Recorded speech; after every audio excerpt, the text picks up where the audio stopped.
મારું નામ મંદાબેન શાહ છે. 1986 મારો એક્સિડન્ટ થયેલો હતો. એ પછી મારા પગના પ્રોબ્લેમ થયો એટલે મને સેલ્બીમાં દાખલ કરવામાં આવી.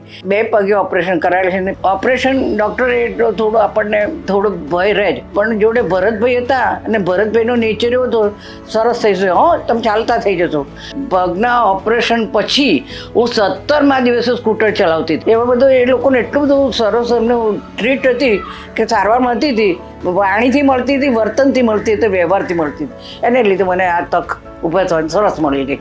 સેલ્બીના બધા ડૉક્ટર સાહેબો, એના પરિવારના લોકોને એટલી સરસ ટ્રીટમેન્ટ આપી છે, એને લીધે આટલી જલ્દી ઊભી થઈ મને બી કલ્પના નથી. કારણ કે બધાના વાતો સાંભળી હતી, ઉપરથી મને એમ લાગ્યું મને હું તો જલ્દી નહીં થઈ ઊભી થઈ, પણ મને તો ચમત્કાર સાહેબ, પણ મને એ લોકોએ મને ઊભી કરીને, અને એના લીધે મને સેલ્બી પર એટલું બધું એક જેમ ડૉક્ટર નાડ પકડે અને સારા થઈ જાય દર્દી, એવું મને સેલ્બી જોડે અનુભવ થયો. જે લોકોને આવી પરિસ્થિતિ ઊભી થાય ત્યારે એ લોકો આવી સારીમાં સારી ડૉક્ટર વિક્રમભાઈ, ભરતભાઈ જેવા નિષ્ણાત લોકો જોડે જઈએ તો આપણને સારવાર છે એ સારી મળે અને એમાંથી આપણે જલ્દી ઊભા થઈ શકીએ છીએ.